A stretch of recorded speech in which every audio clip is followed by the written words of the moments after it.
hey guys, I'm gonna edit this and fuse it into the next video. But this is tomorrow.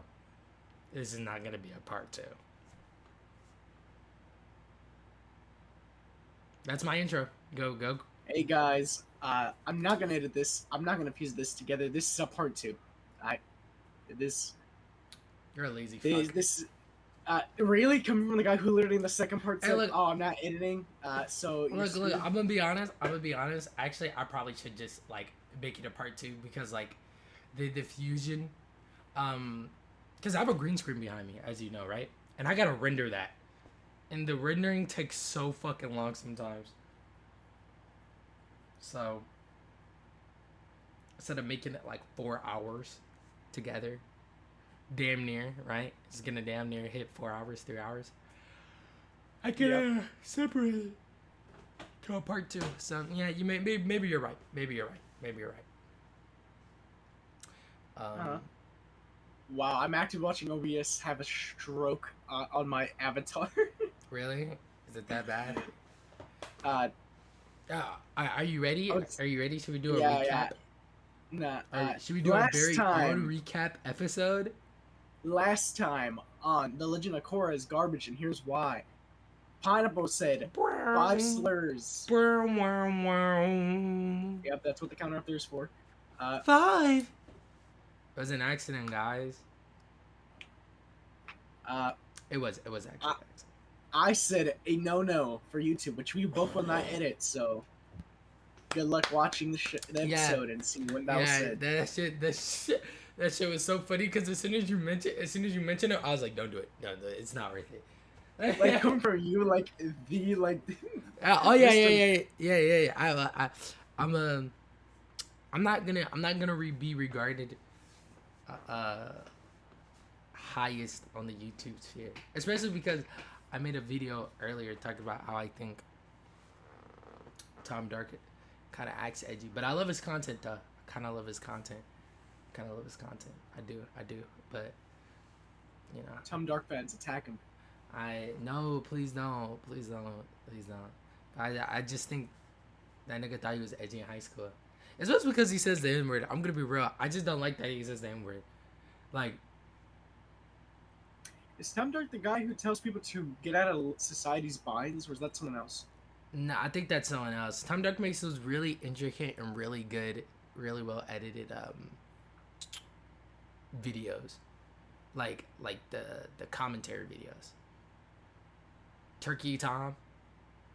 Nah, not ringing a bell. Really? God damn, nigga. You need to be in the drama sphere a little bit more. That nigga's the shit, low key. I sometimes watch his shit. I'm gonna be a no drama YouTuber, except when you eventually come out and there's some allegations about you touching someone. See, guys, he already knows what's up. I swear those allegations worry, guys. would never come out. It will be soft grooming allegations, like soft grooming. 18 to 29. We're just talking about this in the fucking. Hey, we're talking about the Jello apocalypse drama because I just now heard about it. Apparently, it happened a month ago, where he purposely fucked up the localization, and I was like I can't defend him on this on a artist to artist level. Fun fact, guys, I do write. When I get older and all I have is this YouTube channel, someone's gonna diss me by calling me like a wannabe writer. You're absolutely right. I said you caught me. We have David's Quest, which we will read the first chapter live on podcast. Yeah, one of these days. Yep. Raru? It's a lie. Did not agree with that. Maybe we'll read Davis Quest, but we read Davis Quest if y'all subscribe to our OnlyFans. We have an OnlyFans? Yeah, we do. I'm gonna call it like David's Cross, and it's gonna be me reading. Nah, you're gonna call it David's Crotch. We're not doing that one. And it's us showing up. It's us showing live up on record, guys. I am the head editor, the only editor. Do not let anybody else steal my credit, especially this motherfucker when he gets too big for his head. No, okay, he's not a editor. He's a co-writer technically. Oh, is that what I am? Yeah. I mean, you would be considered an editor by Japanese standards, I guess, because I sometimes bounce ideas off you, but We're not in Japan. We're in America, and I don't want to end up giving like 20% because because my dickhead lawyer or my future dickhead family are like, he's just a co-writer. His family was just a co-writer. I mean, was just an editor. No, you are a co-writer. You gotta take precautions. All right. Gotta take precautions. Write this down for a lawyer. 20 to 5 years. Hey, this video specifically. Yeah. And then he'll be like, and then your lawyer will hear about this video and be like, oh, let's go back to the previous video. Your Honor, he quoted this person. He quoted this person. These nuts. Where are you gonna find these nuts coming? I am. Let's go back. We've been yapping for 5 minutes. Let's click this video. No fucking way. Yeah, we have. Tension for Vaatu starts to ramp up, the civil war falls by the wayside. We get maybe one battle between the Northern and Southern Water Tribe, and we wrap up that bit with Varric. Because they will lose. There isn't a real civil war. It's a loss. It's a flat out between. You say battle, but it's just two niggas. It's quite literally just the leaders. Nigga, that is not a battle. I said the chief. Go ahead. I was just saying, even then, the correct chief one. I'm not for pro-genocide, but like I'm just saying. If one lives in an igloo and another one has metal ships, the 100-year war already proved metal ships wins. I was gonna say, by all standards, here, the leaders fighting does not count as a full civil war. Between Rava and Vaatu. Immediately, Season 2 commits the cardinal sin of character-based storytelling. It starts treating its lore as this big important thing that needs to be fleshed out. I've talked about this before, but there's a severe dissonance between the values of good storytelling that makes something memorable and interesting, and what hardcore fans think makes a story memorable and interesting. And detailed lore is very much in the latter category. All this crap about the Avatar Spirit and Avatar Wan and harmonic convergence and Vaatu being imprisoned for another 10,000 years so he doesn't blanket the world in darkness is all needless bullshit. Right. Worse even, this unnecessary exposition dump does three things to ruin the story. One, it undermines the Civil War. Civil Wars are great. It wasn't a fucking Civil War. Crown, if me and you fought, right? If me and you fought, we're being one nation. We're being allies right now. Me and you fought, and let's say you have 10 soldiers and I have 10 soldiers. Let's say me and you fought. We box. But the 10 soldiers that we have do not fight. Does that make it a civil war? Yeah, because I count as 5 men, you know. Man, shut the fuck up, nigga. Yeah, no, it does not. Yeah, she's really harping on this. She's really harping on this Civil War plot. Conflicts because there's no objectively good or evil side in them if you write them properly. You can have each side be as well intentioned or petty as you like and force the viewer to engage with the story and pick a side. You remember Captain America's Civil War, where the two sides are fighting over whether the Avengers should have complete autonomy or submit to the United Nations? You know how you can tell that was a very well-written film? Because it's possible for viewers to be Team Cap or Team Iron Man. Each side... That shit was boring. I'm gonna be real. I fell asleep during Civil War like 3 times. That movie is one of my least favorite Marvel movies. Man, people love this movie. Yeah, you really? Don't put you up in, yeah, don't. This could get us killed, brother. The only thing I like about it is Bucky, and then they fucked up Bucky once he became Bucky. Just like how they fucked up Bucky every time he becomes Bucky. It's like he's so cool. He's such a deadly assassin when he's the Winter Soldier, but when he's Bucky, he's like, he can't fight anymore. He's weak as fuck. It's like, okay. For me, it was that Bucky and Falcon both lost to Spider-Man, which, you know, I get it. Spider-Man was making a cool intro and all that, but, like, really? Bucky should not have lost to no Spider-Man. Especially a kid Spider, like, inexperienced. I was going to say kid and realize he's a but, kid. But, wait, is Bucky a super soldier? Cause I think Hydra made him one. It's always gray about that. Where it's like, I thought Bucky was a normal nigga, but they really emphasize that he is somewhat superhuman. But he's not as superhuman as Captain America. I don't think he is one, because, like, in the Captain America show, right, because I stopped watching it, I'm going to be honest with you. Mostly because it was boring to me, but wasn't there a black super soldier that they went to investigate because he could take on the mantle of Captain America? I think. Oh, yeah, no, no, he was the first Captain America. which he is canon to the comics. He was the first Captain America in the comics as well, and it was this black guy. But because he was black during that time, he could not have counted it. W racism. Oh wait, I mean L racism. L.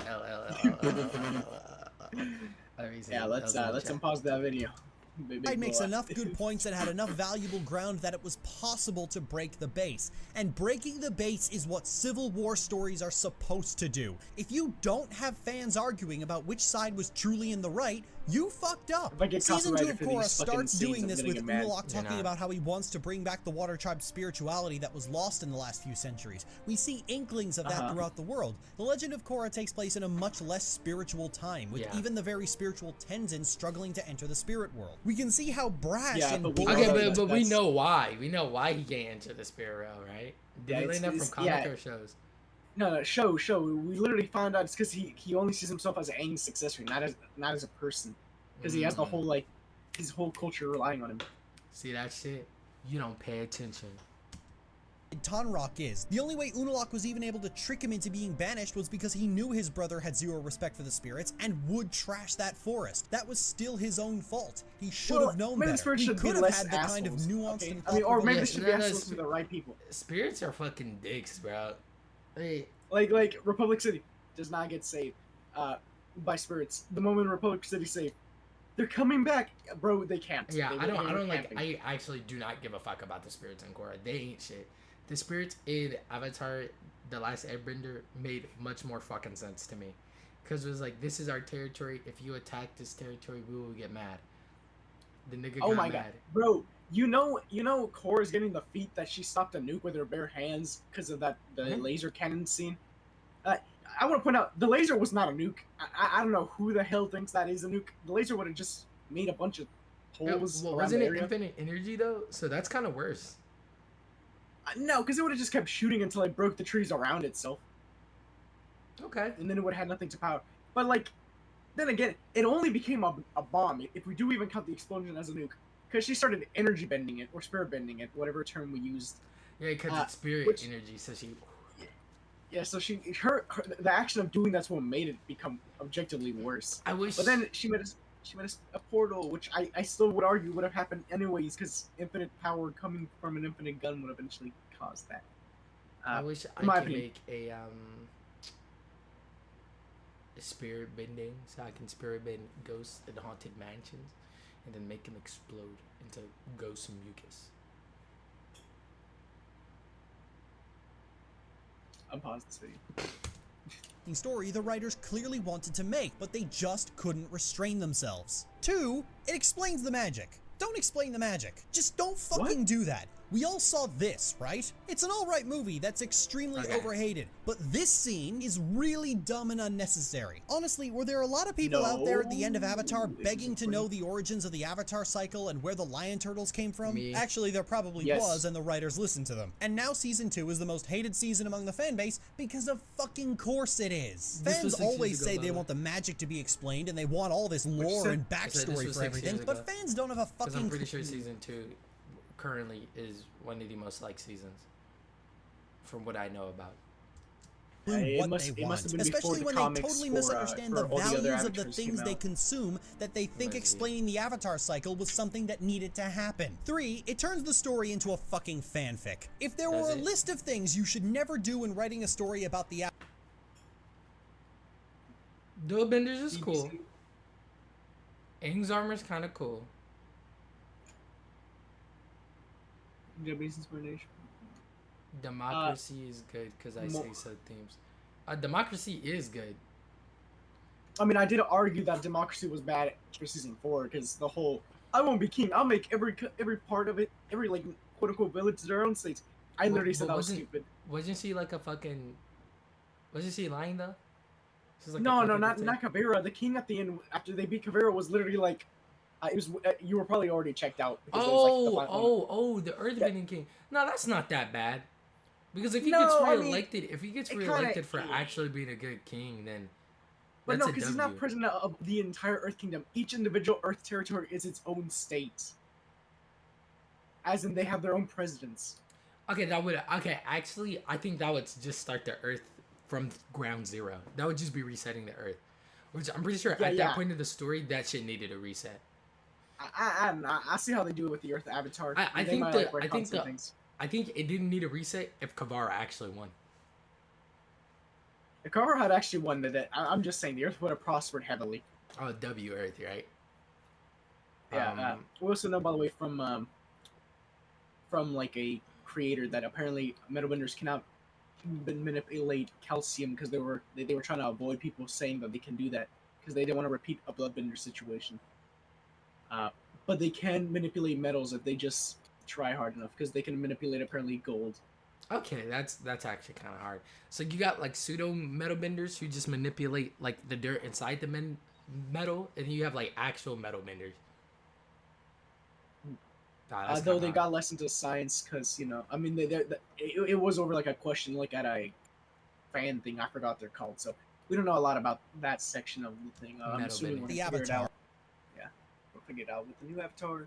The words Dark Avatar would be right at the top of that list, bold-faced, underlined, circled with red ink, with arrows pointing to it, reading, "Don't fucking do this!" Coincidentally, right underneath it for would a show be that talks a lot about balance, Hadouken. it kind of makes sense. Yeah, it makes perfect sense. I think the one thing that doesn't make sense, which I actually like because it shows that avatars do make mistakes, is that she sealed away the Dark Avatar. There has to be balance. They both can't. Neither one of them can be sealed or destroyed. Him being sealed probably fucked up the balance, which he was complaining about, wasn't he? Because he was like, "Nah, I want to rule for 10,000 years. Since you fucking ruled for 10,000 years." Yeah, but Rava did say like neither side can truly win. If you do what Korra did, he'll just eventually start growing inside of Rava, and she'll spit him out eventually. So I mean, I get eventually there will be another Dark Avatar. Yeah, eventually. But it needs to happen. It makes sense. If the story is about balance, what's the best way to balance it out? Especially because Korra is such a fucking brawly avatar. Like, it's such a fucking brawly avatar. I do not think she does have the ability, we have seen she has the ability to settle things via conversation, but she kind of fucking sucks at it. And so having a dark avatar kind of makes it interesting, especially a dark avatar who's aligned with the spirits, who main power, from what I've seen, was his social manipulation, which is Korra's main weakness. I hit that shit, huh? I really did hit that shit.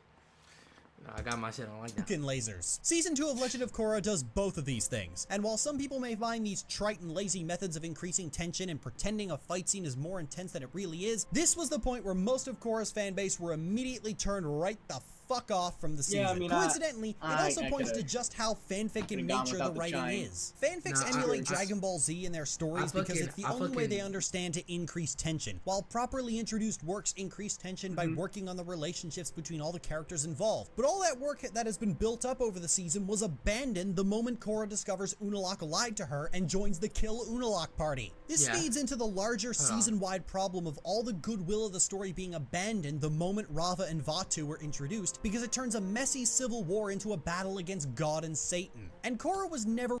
Okay, no, it's against chaos and balance.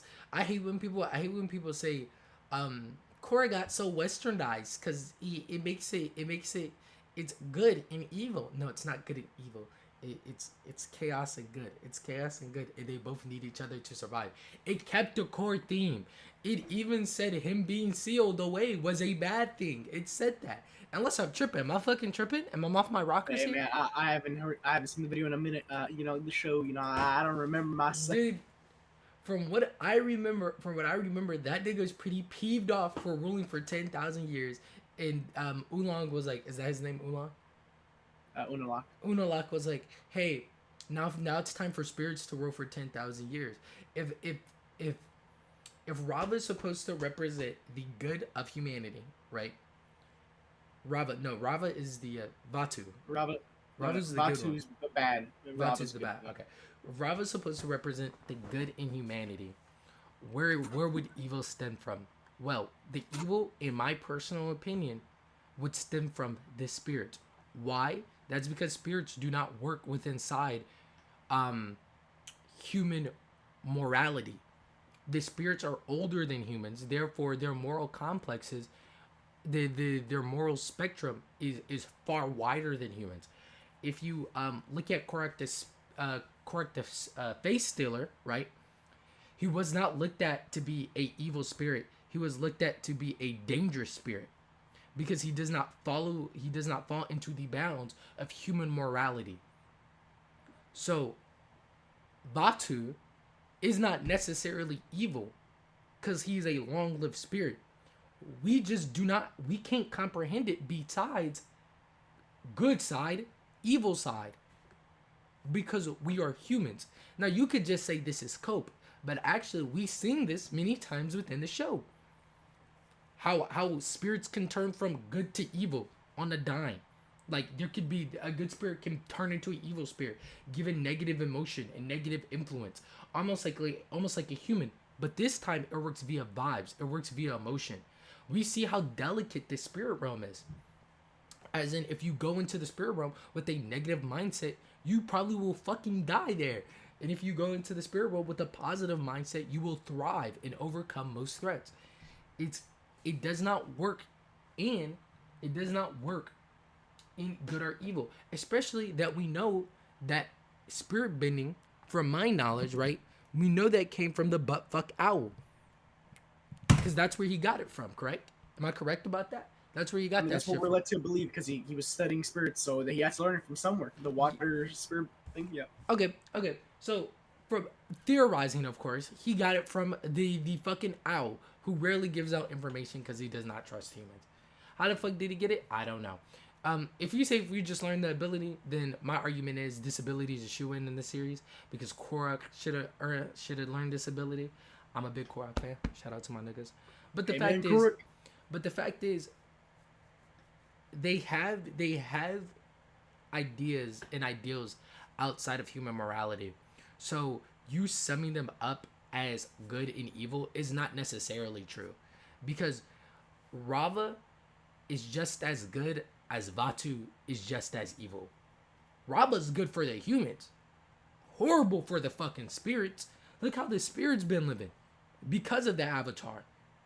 Vatu's good for the spirits, horrible for the humans. But that's not all they sum up to. It's about a balance. Hey, you're pushing your Western ideals onto the situation. Oh, no, I did not do nothing there. But that's just a thought process I went through. Ever written with that idea in mind. It was written from a Knights of the Old Republic 2 perspective, where things are messy and you learn that the reason the Sith continue to exist despite being constantly wiped out is because people are always becoming disillusioned with the Republic and the Jedi. But where Korra differs from KOTOR 2 is that it keeps contriving reasons for its antagonists to still have to die, because killing a villain is the only way we know how to make things feel climactic. So we leave Season 2 with Unalaq trying to destroy the world after releasing Vatu, but Korra concluding that maybe he was right and opening the spirit portals anyway, concluding that Avatar 1 made a mistake closing them despite having a very good reason for closing them in the first place. The reason I compare this to there's no way you could be upset about this, because it really shows that each Avatar has their own outlook. You can't. I actually, this is one criticism I don't like about Korra. She reopened back the spirit gates. That was such a dumb decision. Other Avatars made equally dumb decisions in their lives. You're only criticizing Korra as a show because of it, because you actually was here to witness it. A quote unquote bad decision being made. Korra never made a bad decision ever in his life. Nope. He got married. Got his wife fucking obliterated. Yeah, by the face stealer. I would have Batman myself. Fanfiction is because this tangled mess of contradictory ideas, themes, and execution. Hey, but just like how she messed up from fanfiction, quote unquote, people also give her that she resurrected a whole nation by I'm sorry, but I disagree. No, it's a feat. The reason I brought up the whole she nuked the thing, she stopped the nuke, is because I seen a feed video. I look, he got agitated because they said Korra has less feats than Korra. I'm sorry, Korra punches so hard that the fucking realm started shaking violently. Korra doesn't do that. Okay, I will say though, I do not think that is a feat for Korra. I'm sorry. Consistently being able to punch realm? Okay, bro. No, because you have to remember, the spirit realm is super reactive. Like, there's only been 2 avatars that have been able to do that. It is super reactive. and the other one was Yang Chen, and that's because her yell was able to shake the spirit oasis. And those are the only two avatars. If it's reactive, all the other avatars should have had similar experiences. No, because you don't know what Korra was feeling at the moment, right? If the spirit realm works off of feelings, like maybe he had a really deep hatred during that time. For spirits. Was fighting Glowworm.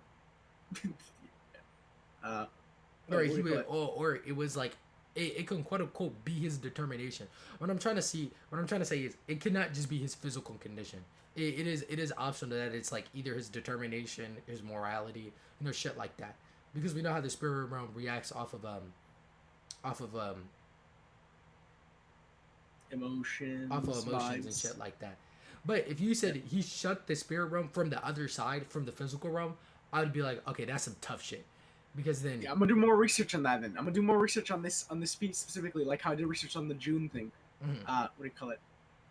Though Korra is given credit and feats, quote unquote, for resurrecting the Airbenders, she did not do that shit on purpose. I don't know why we give her that feat. I thought giving a feat wasn't that it was purposeful. Wasn't that was because the spirit gate opened, right? And it was unbalanced. Yeah. The feat got given to her because she left the spirit gates open, which indirectly revived the nation, their nation. But like she gets given credit for that. Which again, I'm just saying. Not how that works. I'm pretty sure feats aren't given like that. By the way, niggas hating the big giant shit. I thought that shit was super cool. I could take it earlier. I was about to say I thought that shit was super dope, especially because it shows it wasn't a one-off instance. I think that's my favorite thing about Avatar. It really adds to the world building that you can say only this can happen on this day and you get these powers. That shit is so dope to me. That shit is so cool to me. Yeah, harmonic convergence. It makes it so shit like the Fire Nation attacking makes a lot more sense. Because they had the fucking comet coming in a few days.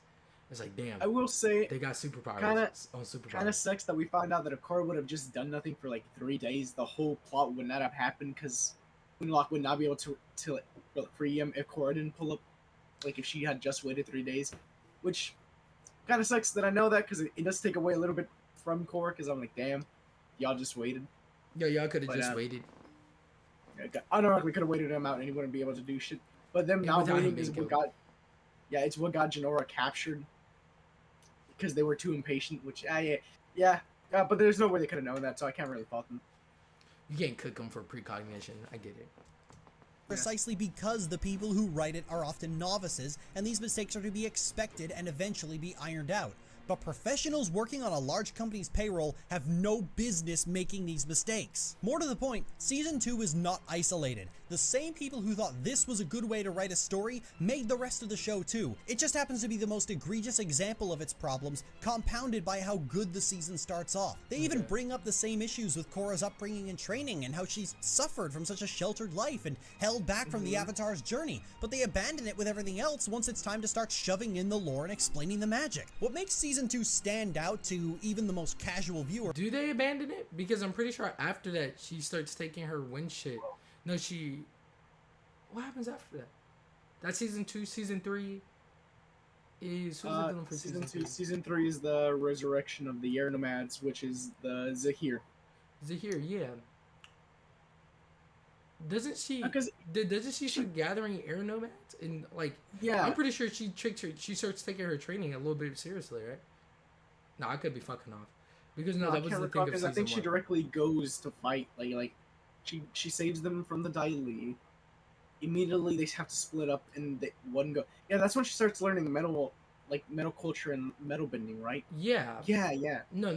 That was with Kavera. No. That happened in Season 3. Remember? Because I thought Season 4 was No, was the metal clan, and then I was like, oh, I was wrong. You're right. Yeah, so like she does take her training more seriously. Oh yeah, and she starts entering the fucking spirit realm. That was the spirit realm with the whole crucifix of that fucking arc, right? Because she meets here in the spirit realm, and then a lot of plot can be solved by the spirit realm, so they take it away in Season 4 and then say you must reawaken your spirit realm. I mean, that's crazy. Viewer is that you get that glimpse of what Korra's storytelling could have been like. It's the only time you get to see how the series could have been great, and that makes the bad writing stand out so much more from everything else. Mako being single, I call that bad writing. Yeah, that's shit. But Lin being single. Asami ended up with Korra, although I like it. I don't know why hates gay people. No, I was saying I don't know why Asami would end up with the girl that actively cheated. I hate gay people too. I don't know why Asami would end up with Asami would end up with the girl who actively cheated on gay people are evil. Well, this show relies so heavily on its Korra villains is a literal might as well move on to the most person. infamous of the bunch. Forced herself onto Mako. When Mako had told her advances no, and she did not take no means no. Which then Asami still ended up with Korra, even though Korra was the one who ruined the relationship between Mako and Asami 2 times, by the way. Ruined it 2 times. So I'm just saying, although I like the ship, I don't understand why you as a person would date the person who broke you guys up 2 times. By the way, I do like lesbians. You guys are keeping the flannel business. You lesbians and Mexicans are the ones who are keeping the flannel business thriving, and lesbians and Mexicans are both keeping the carpentry business thriving as well. So shout out to lesbians and Mexicans.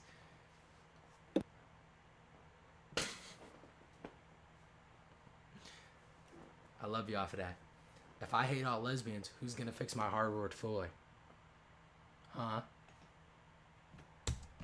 Red Lotus. Zaire is introduced as one of the non-benders gifted with airbending as a result of Korra doing the hibijbijbiju with the spirit portals. Unlike the other new airbenders we see, Zaire demonstrates an innate mastery with airbending the moment he's able to apply it. We see snippets of Zaire freeing a number of other extremely powerful benders, but for the first quarter, I would say not mastery, he was already good at fighting, and then the airbending just went on top of that. Of the season, we're focused on Korra and the gang zooming around the Earth Kingdom looking for other airbenders. This brings them to Ba Sing Se, where it becomes clear to everyone that the Earth Queen has become an exceedingly powerful tyrant, more concerned with preserving her own opulence than actually governing her people, and has even kidnapped the airbenders in Ba Sing Se to conscript into her army. At the same time, we also learn that Zaire and his 3 buddies had tried to kidnap Korra when she was just a little babu, and this is apparently supposed to serve as a justification for the White Lotus training her within the compound her entire life. Then the season waffles for several I think that's a great excuse. If someone tries to murk the Avatar, no, murking the Avatar would be good. Kidnapping the Avatar is evil. If someone tries to kidnap the Avatar, I think that makes sense why you would want them to train with like high-profile people that can guard them. Even though the White Lotus is shown to be totally inept throughout the show, maybe they were good back then, and they're just weak now. You know, I couldn't tell you. But I mean, in the comics, they prevented a kidnapping before, so like, I mean, they did their job until they didn't, until the show deemed that they weren't necessary. Also, I'm gonna be muting a lot because right now I have a lot of people going in and out, but I'm here. Listen. Okay. All right. Well, I just think that's a cool little fun fact there, a cool little factor we gotta realize. Sorry, is that cup made out of metal? Oh, that is not good. I forgot how much everything was made out of metal in the Metal Clan. Ugly ass cup. I know you see it. Yeah, for several episodes as we deal with Suyin and Lin, who we'll get to later, the new generation of airbenders, and then we finally get back to the plot. They're using lead or something. When the Red Lotus plots to kidnap Korra a second time from Zaofu. This leads to what is probably the best actual fight scene in the entire series. As the main characters are pitched against absurdly powerful benders, they're forced to fight a lot smarter, using metal bending to create cover. I wouldn't say. Would you say these benders are stronger? Would you say these benders are strong, or they have a unique type of bending and that makes them strong? I would say the only bender I would say is strong there is the water bender. Yeah, I was gonna say the waterbender because I don't know how she lost against Aang. I mean, she won against Aang's daughter, but Ankatara's daughter. But yeah, no, the lava guy. I'm gonna be honest. The lava guy was never gonna kill anyone.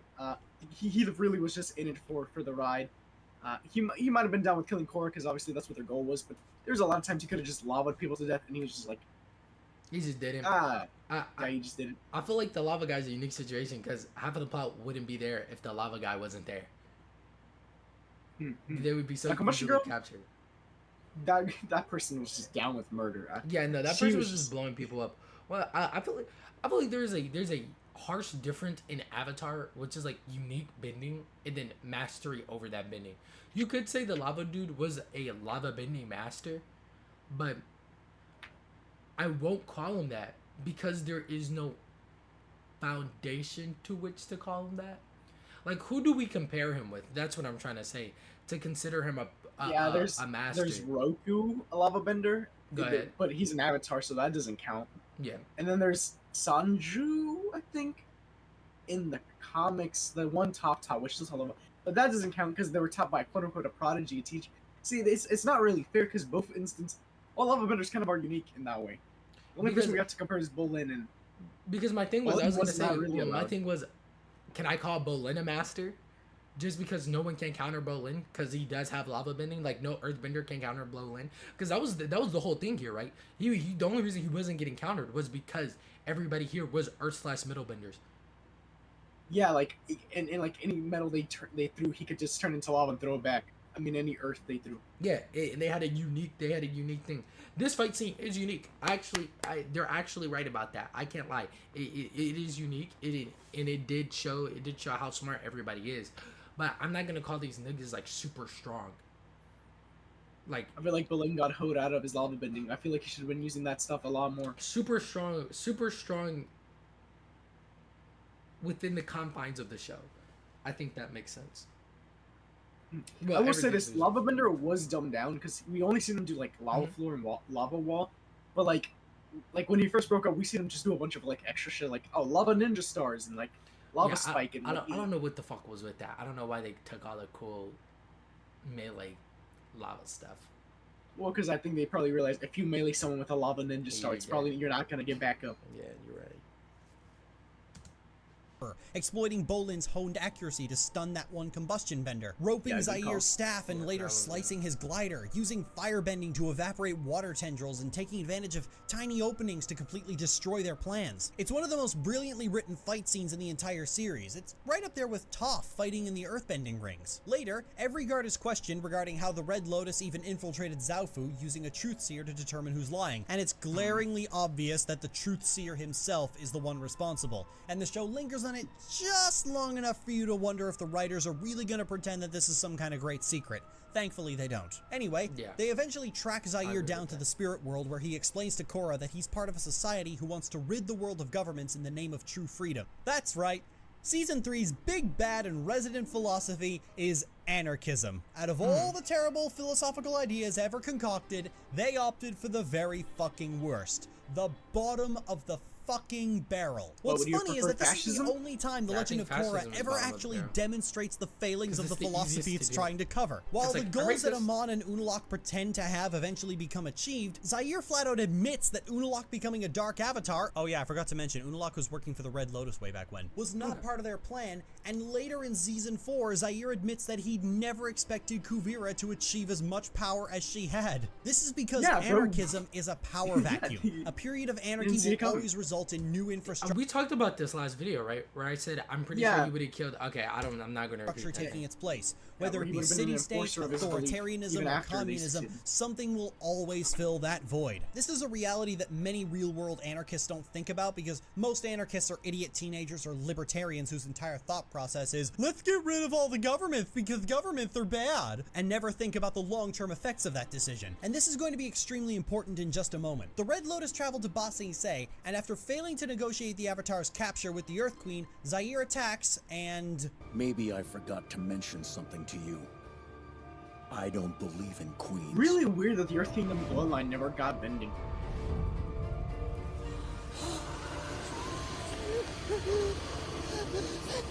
Like, consistently, all the Earth Kings and Queens we've seen have no bending. And are cowards. You think freedom is something that you can give or take on a whim. But to your people, freedom is just as essential as air. And without it, there is no life. There is only... Honestly, I'm not gonna lie, Zair had a point here in the Earth Kingdom. For a lot of people, this was some kind of crowning like the rich and the fucking poor. There's like a literal fucking wall. The wannabe Berlin Wall? yeah, there's like a literal fucking wall.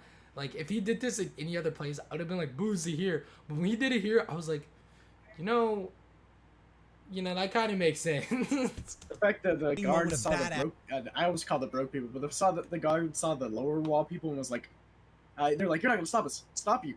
Come with me. I know where the good stuff's hidden. It's like, yeah, like, we're all struggling. It really showed how shit the place is. for Zaire.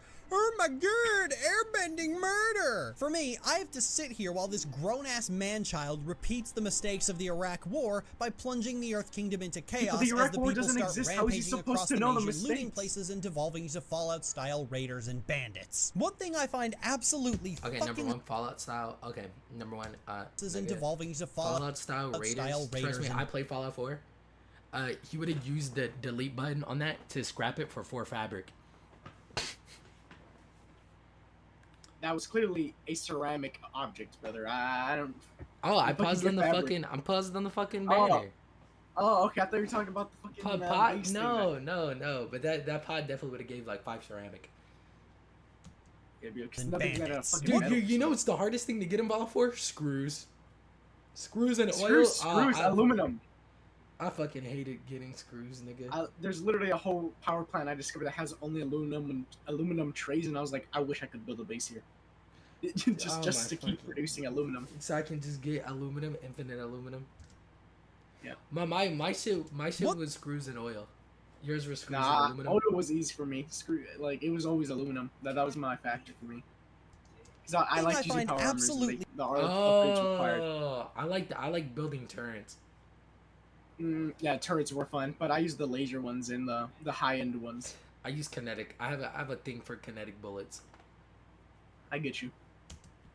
Fucking hilarious is that Zaire declares that no longer will they be oppressed by tyrants, but in the very next season they start being oppressed by a brand new tyrant because of course they were. This is how anarchism always turns out. How was Zaire supposed to stop it? You didn't know. He didn't know. In the name of short-sighted idealism, Zaire threatens Korra that he's going to wipe out the new Air Nation. After failing to track him in the spirit world, Korra seeks wisdom from Fire Lord Zuko. Yeah. And if I'm being perfectly honest, this is one of my favorite scenes in the entire series. This scene, and another we'll get to in just a moment, are two of the most heartbreaking moments in the series, and just like the first half of Season 2, really show what Korra could have been if the writers gave even half of a shit. Zuko tells Korra about how rebuilding and protecting the Air Nation was Aang's dream, and that while he would have sacrificed anything to protect it, Korra needed to remember that the Avatar belonged to all nations. What's wonderful is that this mirrors a scene from The Last Airbender. When Aang is getting wisdom from his past lives on whether he should kill the Fire Lord, he's becoming more frustrated that nobody's telling him that his beliefs are just. So in a last-ditch effort at a confirmation bias, he contacts the last air nomad Avatar. Avatar Yang Chen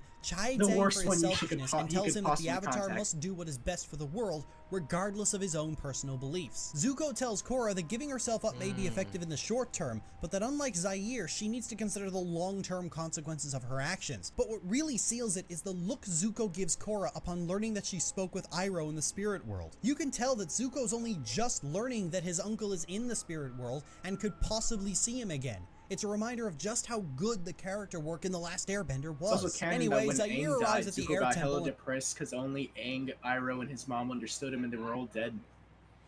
That's me when I turn into Batman and I fucking can't grab off a building because I haven't read Epithety Race and Jello Apocalypse, the fucking scumbag that he is fucking up localization, and now I can't buy his fucking book because I can't support wretched artists. Kill yourself. Be Robin and then Kill die yourself. to like. Actually, ban my account. This is online bullying. Fuck you for fucking up localization. You fucked up your own book for me. Unpause the video. And holds the Airbenders hostage. I love that show. I loved it. I told my mom about it, nigga. I told my mom. Unpause the video. And you fucking ruined it. You ruined it. Immediately attacks Zaire and tells the Airbenders to evacuate while he, Kaya, and Boomy fend off the Red Lotus. And here's where that second heart-wrenching moment occurs. Nah, fucking nah. What the fuck? I was just gonna mindlessly agree with that. Nah, bro. Like if they hooked Boomy, because Boomy was a new Airbender and he still was giving some of the works. If 30 Airbenders would have jumped the lava, the water girl. Yeah, the water girl definitely. Again, dude switched it. He's like, water girl. The lava dude, they nerf him until he doesn't need to be nerfed. So if I up the ante, he can just up the ante himself. The water girl has a cap. Okay. Wait, her cap is like 16 arms. That cap is water. If they just airbend the water away, the fuck she gonna do? It's over. She has no arms. As long as I'm breathing, it's not over. No, that shit was over. had to jump my boy. 4-1. Man, he lucky we weren't there, right? Cause me and you, we would have kicked that. Not Zahir. Maybe the combustion bender. We would have beat her ass. Hey, bro, when she was distracted shooting lasers at Tenzin, we would have been like, get the rifle. Yeah, we would have went up there, did the whole Battlefield 4 backstab animation.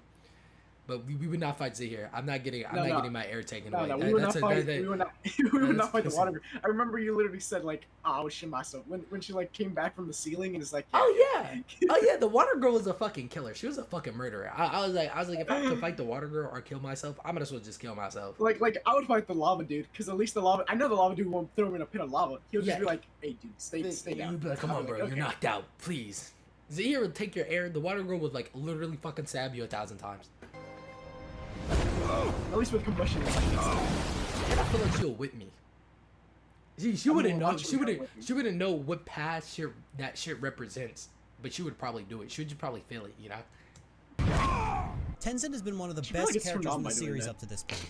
You see him struggling to teach and increasingly unwilling to learn Korra. You see him raising his children, seeing the rebirth of the Air Nation. He gets more valuable characterization than any of the actual main characters in the series. Seeing him so thoroughly brutalized is horrible. So horrible that the camera pans away so that you don't have to see the worst of it. This is especially troubling because the series has an almost fetishistic love of brutalizing Korra and showing you every gory detail. I felt genuine chills as the camera panned behind the Air Temple wall because so far Tenzin has been the only character I actually liked, and that made seeing him get beaten all the more horrifying. And like the scene with Zuko, shows you what kind of show this could have been if the writers had put in this much effort everywhere. Korra arrives at the Air Temple and turns herself in as the rest of the crew plots a flanking strategy. This leads into yet another very long battle, and so soon after the last one, the bending fights are starting to grow very tiresome. Long story short, the firebender dies a grisly death, Bolin discovers he can lava bend, we're all supposed to apparently be shocked that Zaire demonstrates this legendary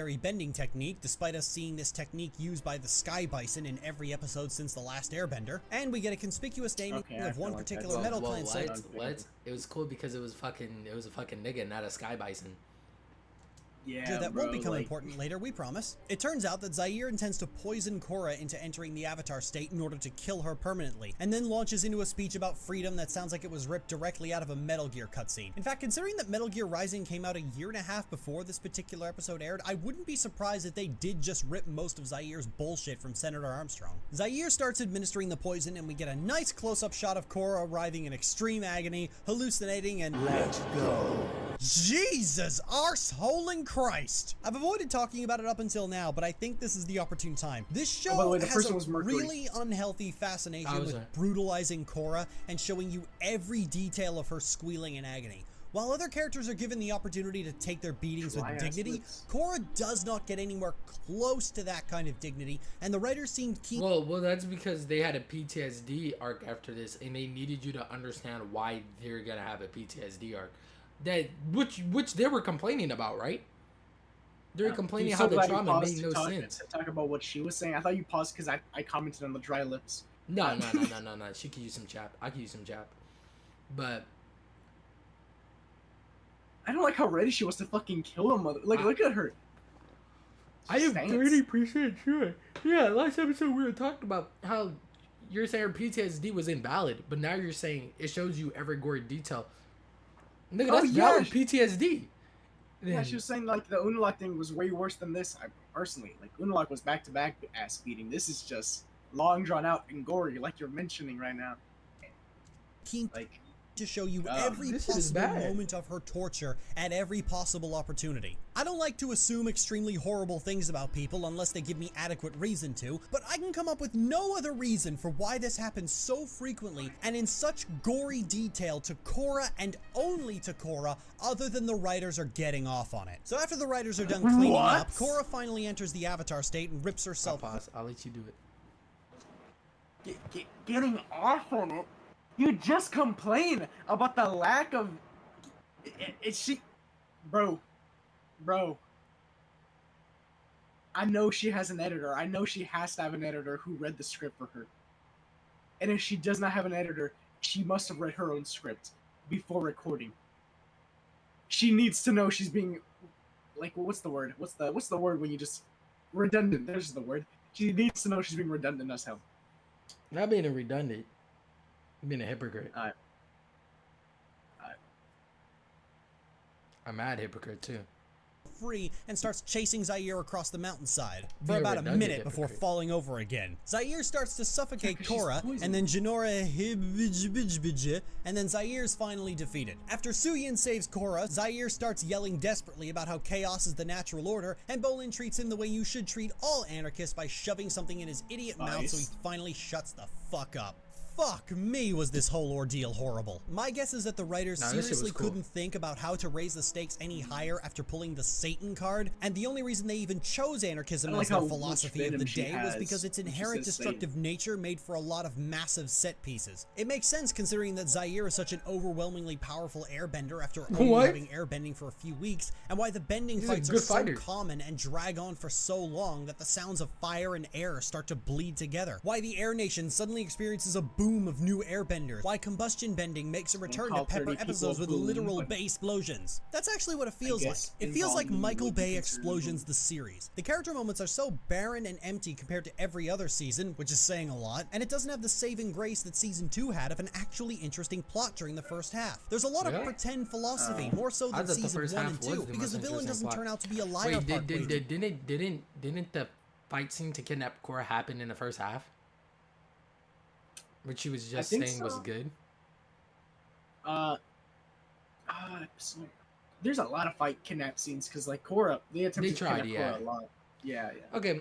I'm not gonna hold that against him. He's just really that stupid. But it's more than just the jingling keys nature of how the villains are portrayed. All sorts of interesting story ideas appear and vanish like clockwork. We're introduced to Lin's sister Suyin, who shirks authority and commits crime in her youth and spends most of her life consequence-free. This attitude carries over into her adult life, where she puts her utmost faith in people with some of the most horrid records and talks about established government like it's some kind of poison. There's one scene where she's provoked into a rant.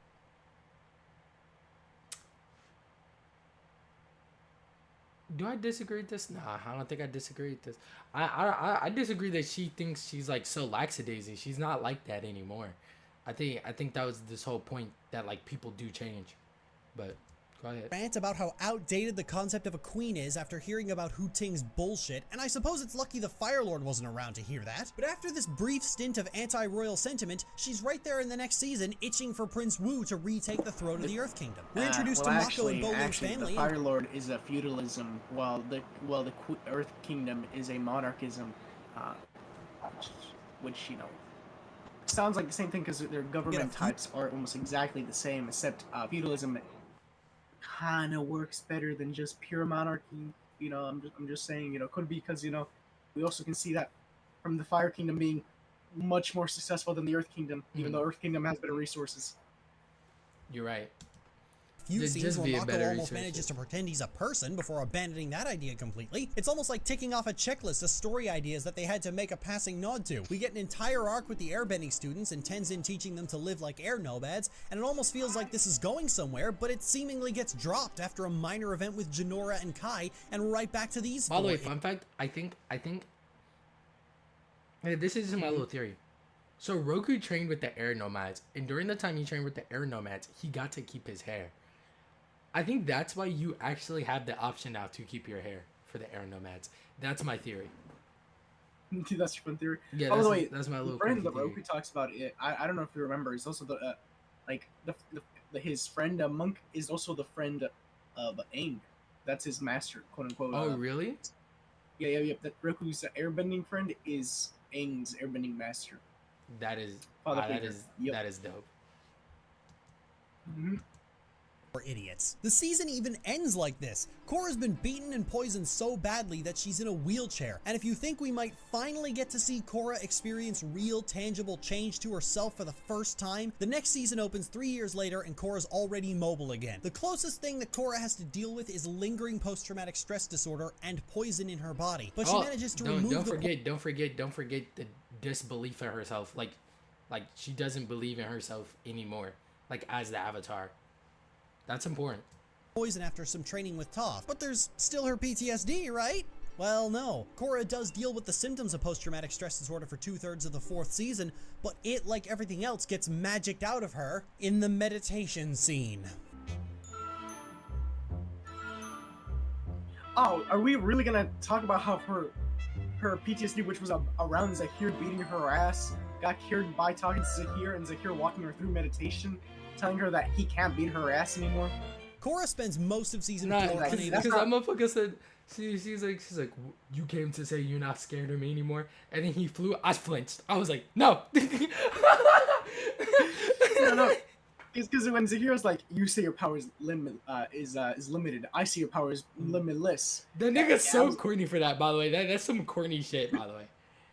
Yeah, no, but like, I do remember you saying you flinched for the Zahir thing. Like, dude, you're in the change of her avatar duties because she's being constantly haunted by Zahir's attempt to kill her. This is actually a big deal. As much as Korra has endured far worse, actually being affected by something for the first time in her life is at least an improvement. But instead of working through that trauma and dealing with it, Korra manages to almost completely erase it by meditating into the spirit world and talking to Rava. I'm not entirely certain how this is supposed to help her, but this is the legend of Korra, so randomly shrugging off life-changing events is to be expected at this point. But the key problem here is that Korra can't enter the spirit world and needs someone to guide her there. So who does she get as a spirit guide? Tenzin? Kaya? Jinora? Nope. I'm just gonna say, you wanna tell me Rava, the beacon of peace, having a talk with him would not make you peaceful? Okay. You got me. That's right, Korra's being led into the spirit world by the very person who put her in this position in the first place and being told to trust him. Which is like trying to sue the Vietnam War veteran by showing him your firecracker collection. And Zahir peppers this with all sorts of crap about how Korra's just deflecting and blaming him for her own problems, and Jesus fucking Christ. I can just hear the writer standing behind the camera going, ooh, our direct metaphor for someone's abuser is helping Korra get over the metaphorical abuse. We're so edgy. And considering how the rest of the series reeks of someone being insecure at how much the... That nigga wasn't an abuser. His goal was... I actually awarded Zahir for this. That his goal was outside the Avatar.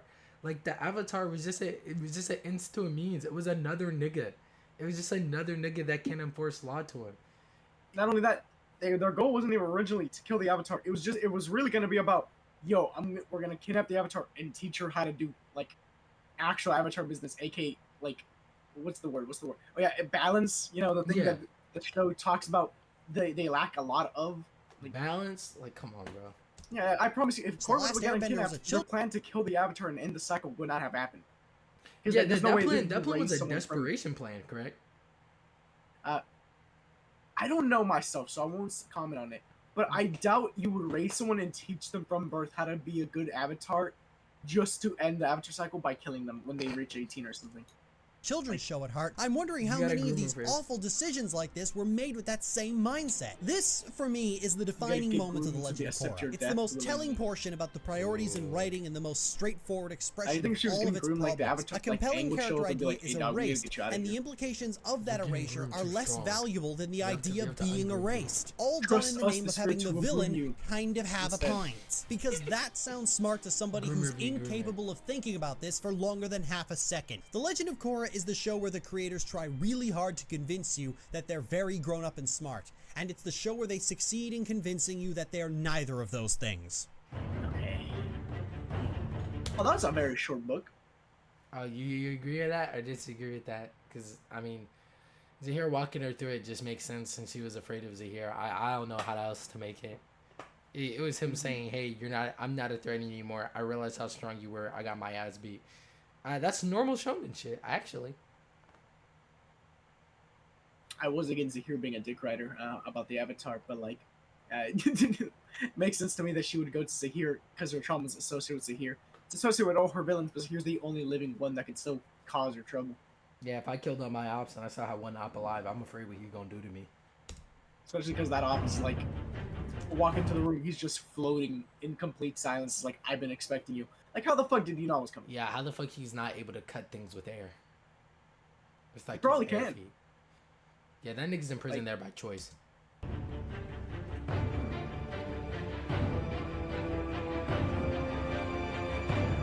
I actually do fully believe the thing that hamstrings Korra more than anything else that I've already talked about is its themes. The Legend of Korra really wanted to be a smart show for older audiences and get out of the animation age ghetto that, for reasons that continue to elude me, we apparently don't want to be in anymore. But while their intentions may be good, having to tackle more messy subject matter reveals just how little the writers understand of these issues they're talking about and how little they pay attention to how their own writing affects that. In the very first episode, Korra, and by extension the viewer, is introduced to a protest about benders oppressing non-benders. This fundamental issue forms the basis of the entire season's conflict, with the main villain being the leader of the so-called equalists who want to strip benders of their power after being oppressed by them for so long. There's just one teeny tiny little niggling massive gaping black hole of a problem. Aside from a single dust-up between Korra and the Triads gang, the viewer is never shown any instance of benders actually mistreating. Well, it wasn't a dust-up. It was said that they were reoccurring.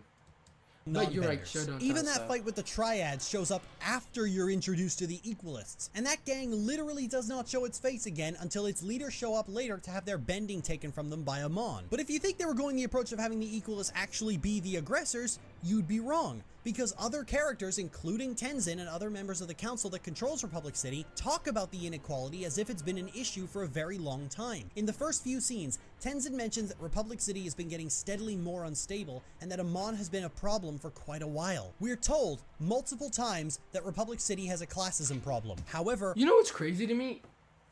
They said show don't tell, but they also said they don't care about world building that much. Like, world building doesn't make a good show. Show don't tell isn't inherently based in world building. You know what's crazy is that, like, am I interpreting that wrong? No, you're right. But I'll just say it was like, if we're even gonna like if we actually watch the show, because they mentioned that we as the viewer see, we also hear and see the reason Tenzin wasn't gonna teach her airbending was because of the equal. Because I'm pretty sure she's about to go into the tangent of equalists. Like, they let this happen. They let the equalists grow. But Tenzin literally said, I gotta go back to Republic City. I don't know when I can teach you because we have something to handle. And then we find out that what the council were doing before they got a president was that they were literally trying to fix the equalists. And all the issues in the, aka the crime and all that. But in the freaking. And then Korra showed up, and I'm not gonna say she fucked it up, but she expedited the process. Shown it. The closest thing to it later on is Tarlok. Well, now the Avatar here. Now I gotta box these niggas. Trying to form a special task force to root out the Equalists, essentially becoming a secondary antagonist of the season. But even then, Tarlok's actions are a response to the problem of the Equalists. He's doing his job as far as the viewer's concerned. There's a brief moment where Tarlok starts trying to impose curfews on all non-benders, but it lasts for about one episode before Tarlok is removed from the plot entirely. What the writers have done is create an allegory for the civil rights movement, but forgot to create an allegory for the centuries of bigotry and Jim Crow that preceded it. Funnily enough, The Last Airbender actually had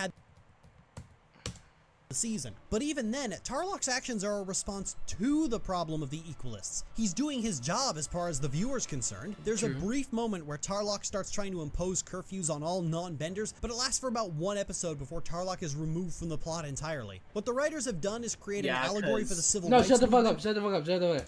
But forgot to create an allegory for the centuries of bigotry and Jim Crow that preceded it. Funnily enough, The Last Airbender. I'm mute for this one because I think you're about to.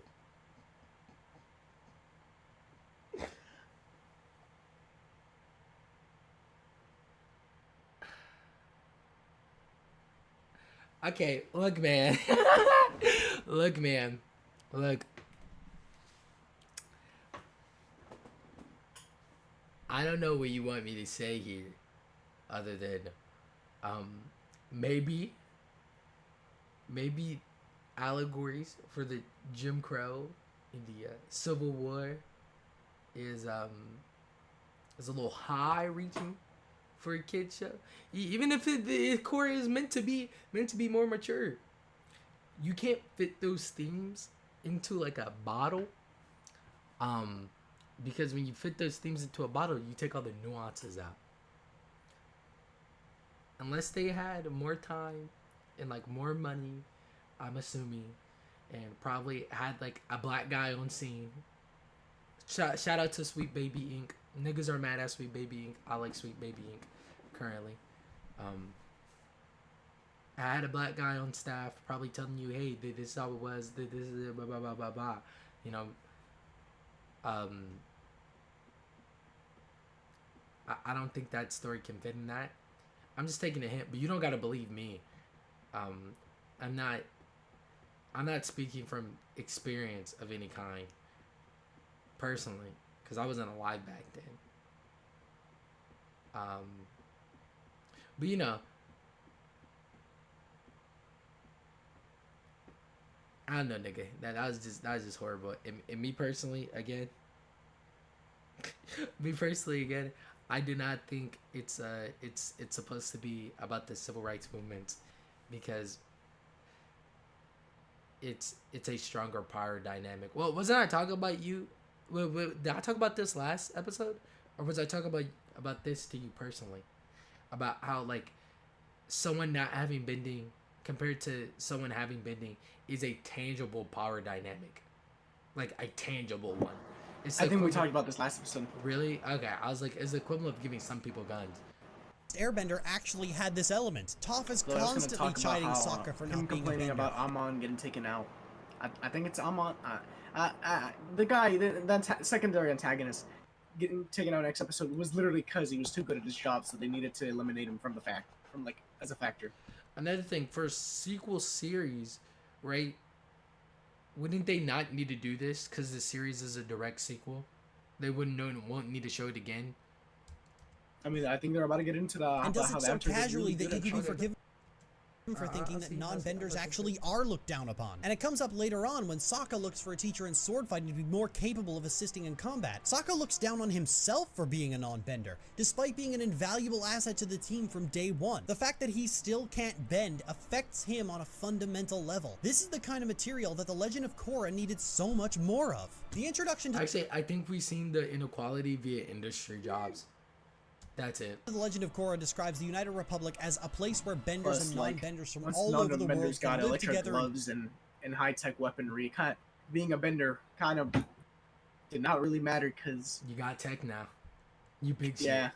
Peace and harmony. So there's a shitload of context that non-benders might be looked down on by benders, but they never once actually show it to you. This fundamental lack of any explicit context places the Equals in a very strange position as far as antagonist goes. Remember, all the other information surrounding the characters is expecting the viewer to believe that non-bender oppression is a real and serious issue, and that the Equalists were pushed into their position. But because none of this important world building is actually presented directly to the viewer, it instead plays out like the straw man version of social justice that internet conservatives like to pretend exists. Amon himself is a waterbender, and his rhetoric about equality is a lie. He wants to purge the world of bending because his daddy was abusive. He even fakes a story about being deformed by a firebender. Why does Amon even have to lie if the problem he pretends to care about supposedly does exist? One could say that this was the point, that the writers genuinely held these beliefs and that the entire first season was a criticism of social justice. And yes, I've heard people say that, particularly the people who are dumb enough to think Amon is a communist. But remember that not only does Republic City's government change to better accommodate non-benders in the end, but that Amon himself is deliberately designed to resemble V, a terrorist who actively fought against an unjustifiably fascist government that you... Go ahead. Yeah, I think last episode they called him a communist, and I'm like, that's not communism, because there's a tangible... Oh yeah, that's how we got to the rent to begin with. Man. We're so good. Actually get to see before you're introduced to him. So the more likely explanation is that the writers were just too lazy to bother with any of that pesky...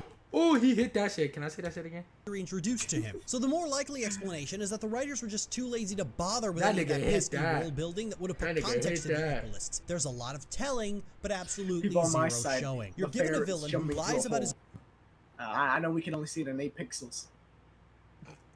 They talks endlessly about a problem you never actually get to see, even though its existence is confirmed by more trustworthy individuals, and at the end you're expected to conclude that he might have had a point and was just going about it the wrong way. The specific and consistent issue with The Legend of Korra is that the first 3 of its villains are supposed to be well-intentioned extremists in some way, but all of them lie, and all the problems they claim to fight against either refuse to show their face, are entirely to their own doing. I think all 4 are well-intentioned extremists. I think that shows that extremists ties themselves to the overall goal to get their extremism done, which we've seen done in history.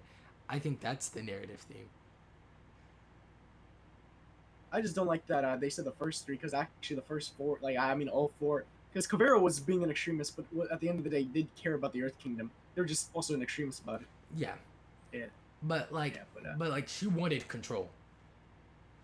It was a control thing, which like I was saying, it's like extremists will tie themselves to like a universal goal to gain control and power for personal reasons. I think it showed throughout the series. That's what extremists do, and so when we make it to Kavera comes off as iffy off bat, subconsciously. Because didn't in the like first episode we seen Kavera, not her healing the dude, but like the first episode of her season, I was like, she's evil, right? And you're like, yeah. I think that's because I was conditioned to believe that. You know what I'm saying? I was conditioned to see like traits for an extremist that's aligning themselves with it probably didn't help that like in season 3, anytime she showed up, I would be point at her and be like, Kavera, my queen.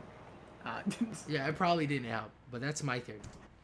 Doing, or is actually an improvement over what they were trying to create in the world. That sounds intentional, but considering that their actions end up also having positive effects on the world puts that assumption into question. After Amon is dealt with, Republic City shows a shift in government to better accommodate non-benders. No, they can't have dreads, they can't have cornrows. That's an African American thing. I think right, we're an Asian culture. Yep. After Unalaq and that stupid dark avatar are vanquished, humanity ends up having to share the Earth with the spirits anyway, and it's often said that the world is better off for it. Zaire doesn't have a positive effect on the world. His anarchy does what anarchy always does and creates a power vacuum for a tyrant, and it turns out to be the heir to the throne who decides to implement a democratic system, not out of any genuine belief in freedom and voting, but because he doesn't believe he's capable of running a nation. All three of these antagonists seem to stumble into positive... Go ahead. You got this one. You love that, King. That's my boss inside King. Okay, first of all, the argument before he even says that we're declaring them all free to run their own state, he literally says, don't think of this as me as running away. I just genuinely think it would be better if they can run themselves. Because he's like, maybe they should get to decide their own leaders for once.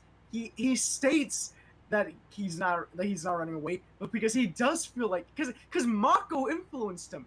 Like, since the beginning, Mako's been a good influence on the king, to the point where when he finally has all the qualities of a king, he realizes, hey, although I can be a king, maybe it's time there is no king. Which then I complained, because I was like, no, you had the skills for a king, why the fuck would you make them all states? And then Bottom was like, democracy's good, and I'm like, fuck democracy. Yeah, I love me some democracy. I do jumping jacks. Because out of all the places, the kingdom is one place that shouldn't get it. Whoa, that came out wrong. Their kingdom positive solutions to real problems not stable enough to be released into democracy, especially because they just came out of anarchy.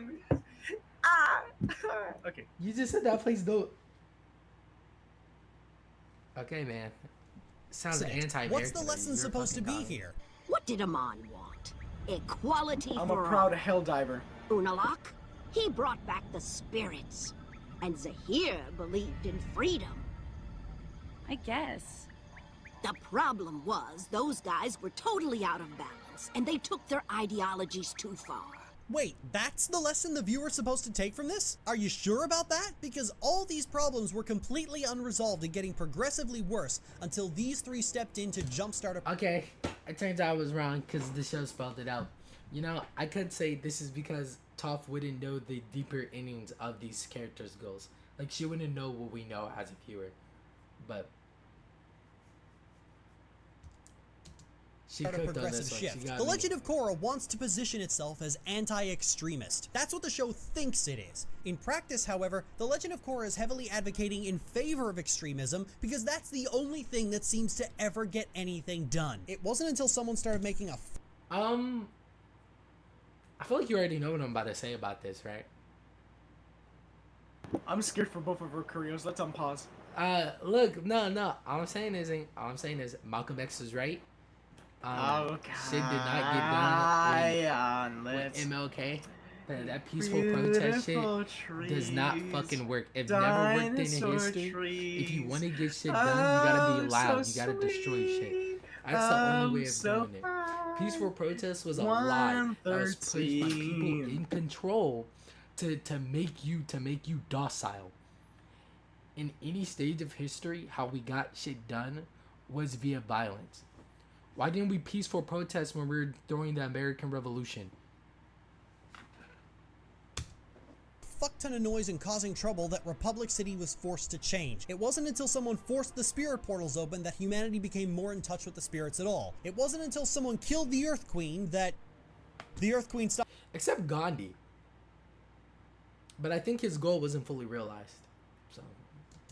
Being a total bitch. Worst off, this scene with Toph commits the mortal sin of storytelling and tries to retcon the motivations of the three villains to scrub away all their real motivations. The writers backed themselves so far into a corner that the only way they could push this extremism bad narrative was to lie and hope nobody's smart enough to remember the previous seasons. This weird hodgepodge of contradictory motivations and accidental progress proved to be so confusing that by the final season, the writers pretty much gave up on the idea of covering more mature subject matter, and season 4's villain is just a generic dictator. But apparently the writers thought that was too subtle, so we have to talk about re-education camps and manufacturing weapons of mass destruction. And just in case you still didn't get that she might be evil, let's work in the Darth Vader force choke just so you really know she's evil. All we're missing is a pathological hatred of foreigners and rhetoric about making the Earth Kingdom great again, and we'll officially have Nazis in Avatar. Kuvira is the only antagonist that doesn't affect any kind of positive change. She wasn't a Nazi. Yes, she sent people of different cultures to re-education camps. She said we're getting steps closer to a Nazi. She didn't call Kuvira a Nazi, but she was like, Kuvira was inching close to one. Oh, because I consider Korra a Nazi. Okay, never mind. She's also the most enjoyable. She's got a simple goal: unite the scattered Earth Kingdom into a strong empire. And while she's willing to use force, she tends to prefer for negotiation wherever possible. There are more actual conversations with Kuvira than there are any of the real antagonists you were supposed to take seriously. You remember the problem with Amon and how the supposed oppression against non-benders is talked about a lot but never shown? That happens again with Kuvira, but in reverse, where a lot of the main characters, especially Opal, are constantly talking about all the cliche dictator things she's doing. But because the most you ever see are a few shots of Kuvira looking slightly sinister, crushing a royal medal, and be completely done with this one governor's shit, it all rings hollow. Because Kuvira has such a vastly different approach in her design compared to the previous antagonists, I honestly thought that for a while the writers were preparing a bait and switch. Kuvira was initially tasked with reuniting the Earth Kingdom after it had fallen into disarray, but at first they'd asked Suyin to do the job, and she refused because she's not interested in imposing her ideals on an entire nation, which is the dumbest fucking reason in the world to not quell civil unrest. She says that marching into Ba Sing Se with an army is pretty much asking for trouble, but I'm pretty sure she'd be able to approach reuniting a country that's falling apart in a far more delicate manner than this. The sad part is that Suyin was last seen ranting about how outdated the concept of a monarchy is, and this is her opportunity to propose something more inclusive for the people. But she doesn't take it for seemingly no reason. Well, Suyin's explanation that would go against her ideology of imposing her ideals. If she took it and then talked bad about monarchism, she would be doing the thing she's afraid of doing. Although I do call Suyin stupid for not doing it, I do it because I'm mad that her actions directly led to a dictator. Technically, if you do what she's suggesting, she's going against Suyin's character archetype. Unless I've used those words wrong. Absolute. Character personality? Is that what you meant? Yeah. Her character morals? Her core themes? So black and white, so devoid of any nuance, that I could not possibly imagine that it had been written with sincerity. I could only assume that it was written just so it could be thrown back in her face. She does this again after Kuvira announces that she's overthrowing the monarchy. Now faced with actual reasoning that Kuvira might be letting the power go to her head, Suyin has the opportunity to tell Kuvira that this is exactly what she was afraid of, and that Kuvira's bitterness toward the monarchy and fatigue from cleaning up their messes was leading to her rash decisions, but can't actually come up with anything to say to her beyond the platitude of "what makes you think you're so different?" A worthless non-criticism that infests YouTube comments is the best line we can think of to come out of a supposed world leader. In the first episode, when Kuvira is trying to negotiate unity with a governor, he starts yammering on about how great his state is when it's being beset by bandits at every possible opportunity, and they're all barely holding together, and the situation becomes so dire that his refusal is probably going to doom his people. Kuvira responds by giving him the most appropriate look imaginable. After hearing all of it, all the ridiculous nonsense, the meaningless platitudes, all the moaning and whining and crying and belly aching from the main characters throughout the entire season, I was thoroughly expecting the writers to pull the rug out from underneath everyone and have Kuvira actually build a functioning nation, and just ask, why? Why is the Avatar so fucking incompetent that she's getting her ass kicked at every turn, to the point that a complete lunatic was able to destabilize the Earth Kingdom? A lunatic that, by his own admission, didn't expect such anarchy to create a power vacuum, despite the fact that it's common knowledge that anarchy always creates a power vacuum. But it wasn't common knowledge. They're the first people to invent anarchism. Like, I'm sorry. I burst out because I just think that's a stupid argument that, oh, they know this. It's like, no, they don't. They invented anarchism. They don't have outside knowledge. And most respected figure in the world think it wasn't possible to reunite a broken country. He was not arguing that his state is great. He was arguing that Cabrera is a dictator and he doesn't want to bend the knee to a dictator. Which is something that she's complaining about. Oh, that was a whole fucking lie then. That's crazy. Yeah. Padding the video count, maybe? Without being seen as Hitler. Why did everyone who wanted the Earth Kingdom to be reunited suddenly start bitching and moaning when it was actually being done, while the Avatar was on the lam fighting boxing matches and playing in the mud with Toph? But if you were like me and were I wasn't playing in the mud. The nigga had PTSD. Thinking that maybe the writers were about to address all the problems with the show thus far, you get to eat shit. Because instead what we actually got was metal-bending Ozai getting into a giant robot to try and take Republic City after echoing the Earth Queen's sentiments about the United Republic being Earth Kingdom territory. And the reason you didn't see her doing any of the horrible shit people claim she was doing was for the same reason you didn't see non-benders being oppressed. Fucking laziness, because it sounds like a dictator, and that's all we need. Well, we didn't see education camps, but we've seen hints of the education camps with Varric and Bolin, because they meet people who escaped the camps. Or am I wrong there? No, you're right. They did meet people to escape the camps. That was their whole arc, and they were given a multiple arc. And we see the evil dictator shit she does by the whole Bolin and Varric thing. Holy shit, what the fuck are they on about? What are they yammering about? I'm about to have a coughing fit, so I'm mute.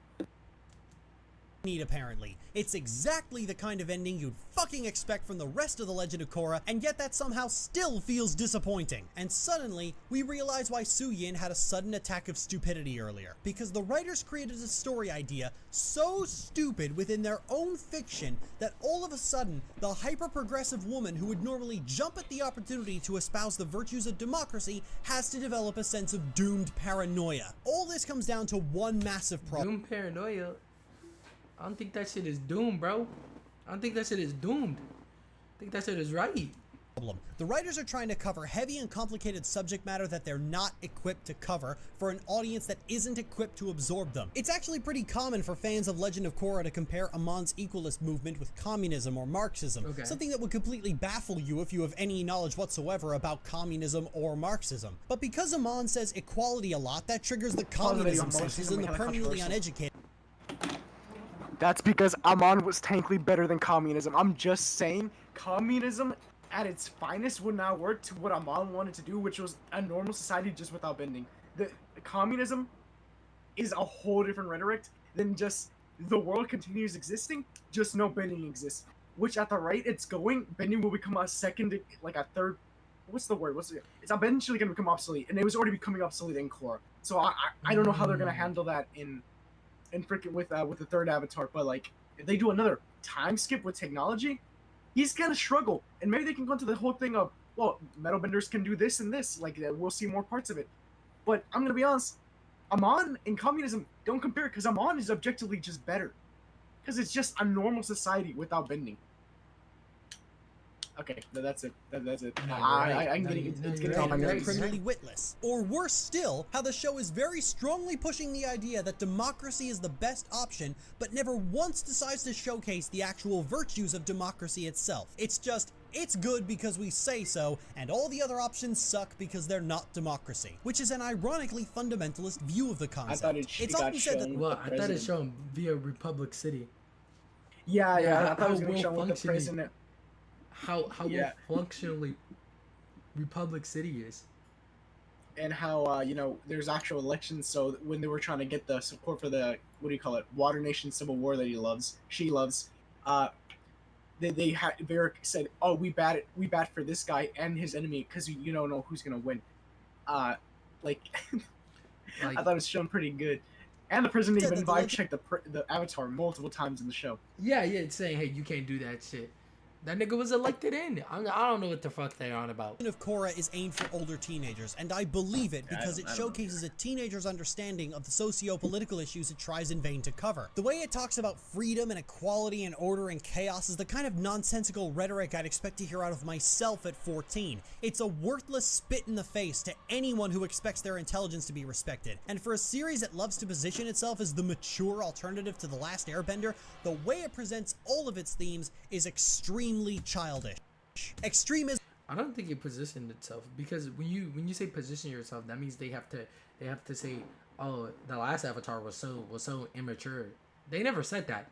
Like, that was never explicitly said, and that was never hinted at that Aang was immature. This is just a new age. Extremism is bad, except it's the only thing that actually works. Your life will be affected by change, except not really. The key to overcoming trauma is to put yourself in a vulnerable position with the person who fucked you up. It's Domestic abuse is funny. That they keep avoiding talking about the Fire Nation, because they keep bringing about how democracy is the only thing that works, but we see throughout all the Korra that the Fire Nation is still going strong, and they go off democracy. I mean not democracy, they go off feudalism. And then the two chiefs, which although the Civil War was brought up, they both go off the chieftain system, which is not democracy either.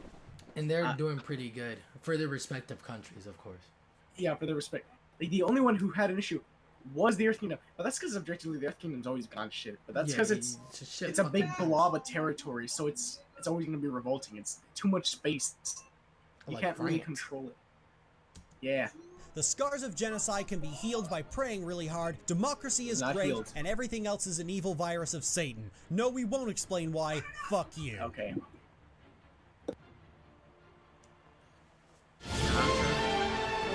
Fucking 9, there's no way there was 9 fucking chapters of this. Avatar had 4 chapters. Korra had 4 books.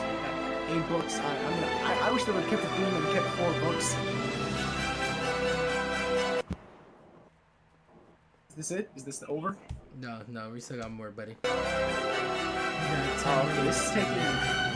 This is taking a little bit longer. Airbender stuck so well with people is because it's a story about characters. It's not a story about themes. The villains are a generic evil empire centered around the most destructive of the 4 elements. The Fire Nation has a constant presence throughout the world, showing you specifically why they're a threat. The heroes are a ragtag team of kids fighting a giant, all-consuming evil. It's the first Star Wars but with monks. It's a very simple, straightforward story. The closest thing to a complicated moral question that ever comes up is whether or not Aang is going to kill the Fire Lord. A question that ends up not having to be answered because the writers backed out of it at the last second. The appeal came from things like Sokka's sarcasm, Toph's attitude, Iroh talking about the nature of the elements and the nature of individual characters' specific decisions, not abstract nebulous concepts like freedom. It's a simple story with a simple conflict. It had to be because it wasn't freedom? Who's the nigga with the 2 forks? I'm gonna say hook swords. Wasn't his central themes freedom, like that episode? Jet. Jet. Yeah. Funny enough, you know his crew becomes consistent in the comics as freedom fighters? There were freedom fighters. Okay. Well, whatever, they just turn. Whatever, man. You know, they're just, let's just say, turn horribly racist, but then I realized, no, they're just extremists. Not all of them, only a select few who got groomed by Jet because they were all kids getting taught about freedom from another kid who hated the Fire Nation. I'm not gonna say it makes sense why, but I think the problem here is that they think that Avatar is better because it spent less time exploring complicated themes, because it would only have like 2-3 episodes to explore complicated themes. Therefore, it had less time to fuck up and for those themes to sink in.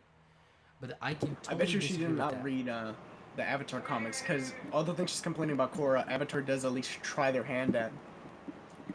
Because I bet that's how Korra got like into these themes, because Avatar tried their hand at it, and they were like, oh, I bet we can explore more into this. Yeah, and it was explored through Korra a little bit more, and I would say it was done better. But it's easier to find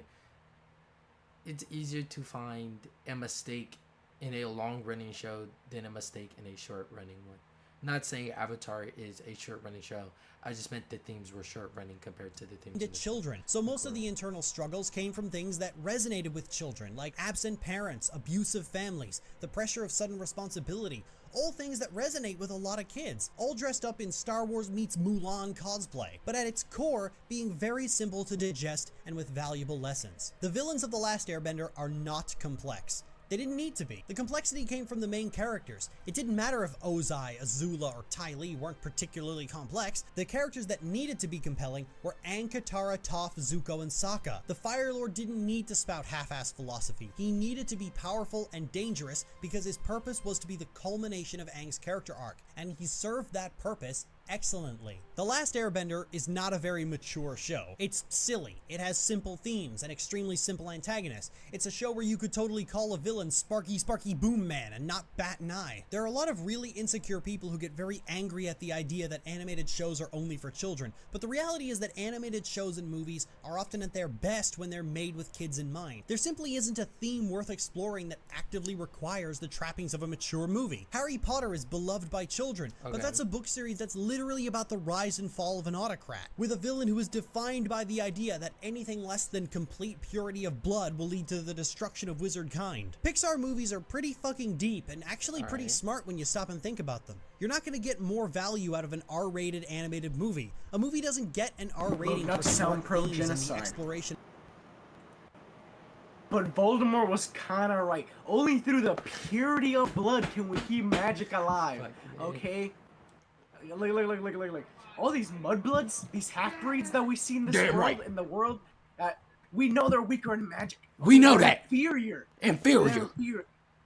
Amen, brother. Amen. Amen. Voldemort. I would have been a Death Eater. That's all I'm saying. Voldemort is right. Voldemort 2020, baby. Voldemort 2025. Voldemort all the way. He taking it all the way to the stake, baby. Voldemort Plan 47 or whatever that's called.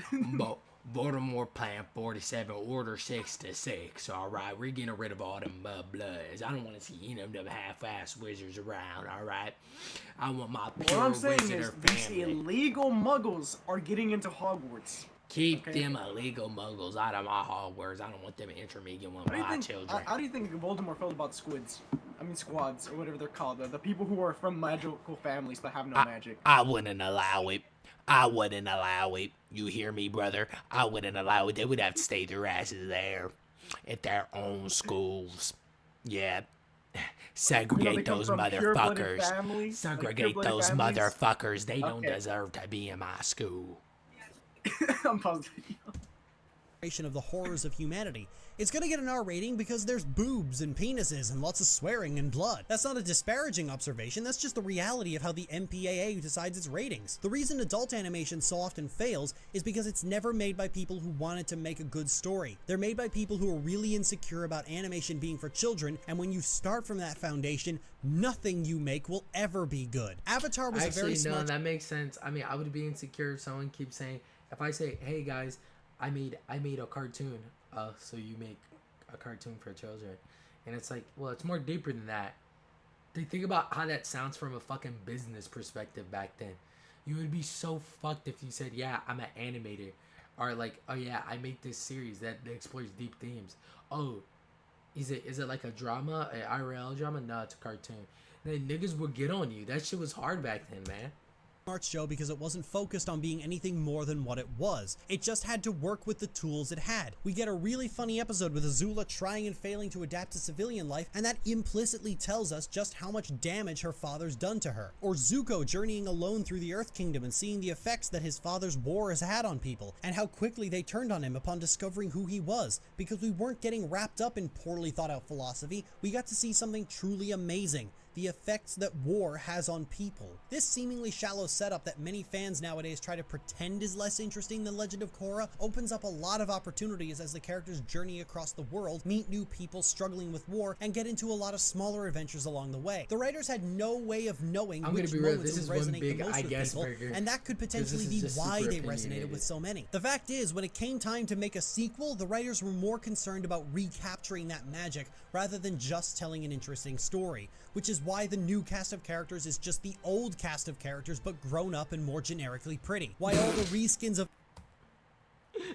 the fuck was that, capturing that magic rather than just telling an interesting story, which is why the new cast of characters is just the old cast of characters but grown up and more generically pretty. Why all the reskins of Ozai try to build on Firelord Sozin's Manifest Destiny bullshit because the writers mistakenly thought that was the part about the Fire Nation that was interesting. I'm sure a lot of people would blame Nickelodeon for executive meddling, how the creators didn't have time to build on all their interesting ideas and that's why they fell flat, but the sad thing is that the creators did have the time, they just didn't bother. Remember that Civil War storyline? They had an entire second half of the season to build on that, but the creators clearly felt it was more important to explain the origins of the Avatar and introduce the God and Satan analogies. They made the choice to fill the third season with explosions and bending fights over any real story. They made the choice to spend more time on pro-bending than on establishing the actual conflict of the first season. They made the choice to clone the previous gang without any thought to truly developing any of them. You see the opportunities they had to make something truly great in the moments with Tenzin and speak, nigga. Speak your piece. Well, talk to the people. No one's stopping you. Let me speak to them.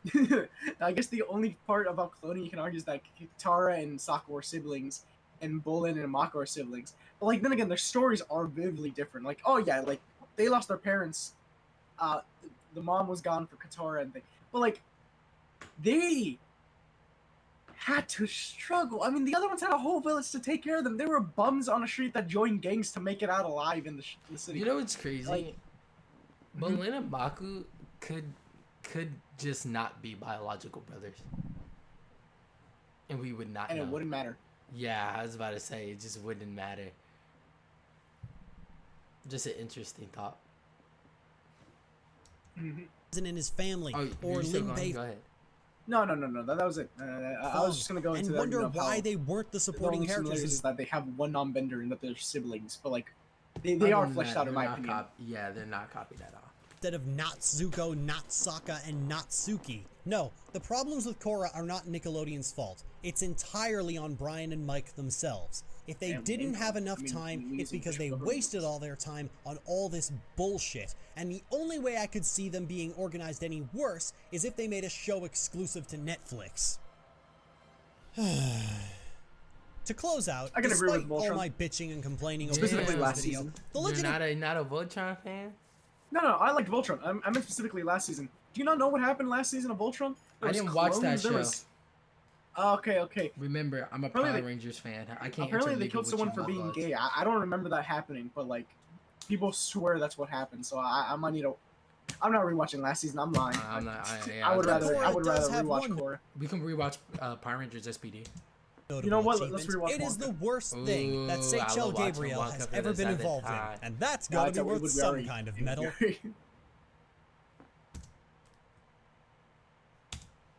And that's got to be worth some kind of medal. Now?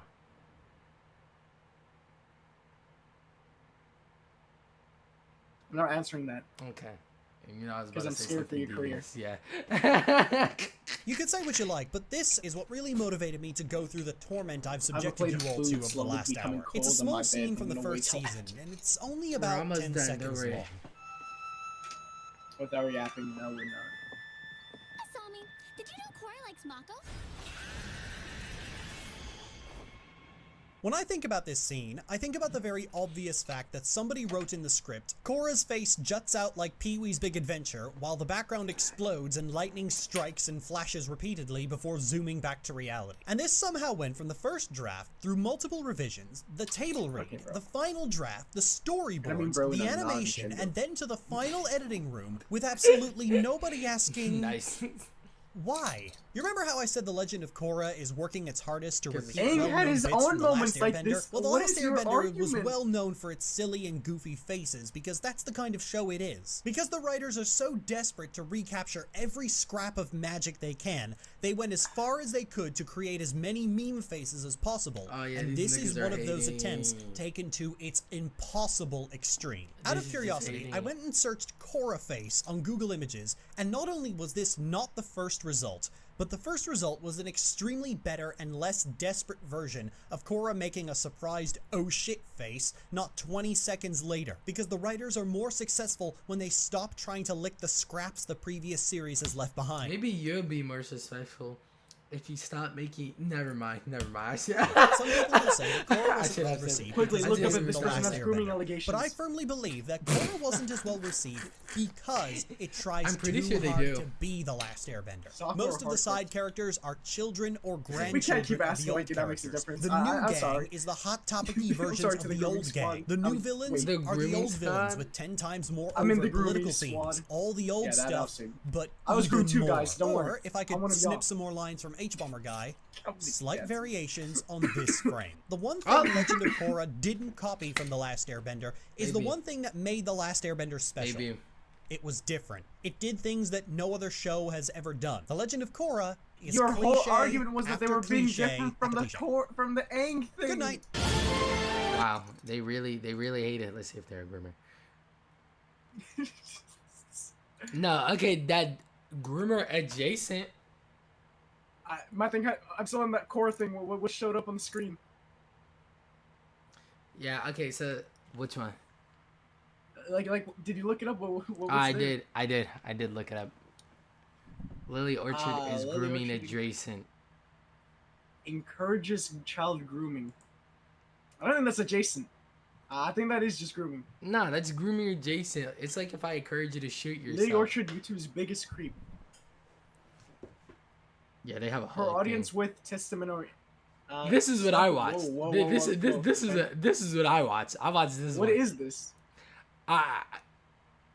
We can watch this video later if you want. We might child abuse, rape, molest. Whoa! These are strong words. Okay. The video's over, guys. Video's over. Video's Yeah, so everyone, you should do our don't exit, do you should do our drugs. exit. Yeah. Okay. You might notice this fancy tie I'm wearing. That's because I'm right now doing a fundraiser for cancer. I mean leukemia, which is blood cancer, which is just. Don't get blood bended. Join the Blood Squids today. Don't do drugs. Yep, that's the whole charity is about making fun of people with cancer. It's not. I was just about to press stop recording on that comment. It's not. It's actually not. Please come to our donation page. Look, and guys, we're gonna have the donation page in the description. This is not my video for the blood thing. My video is gonna be characters with cancer. This isn't me. This isn't me either. But it's because I have the tie on and I realized I should probably explain the new avatar and everything. Okay. Whatever you say, copy ass nigga.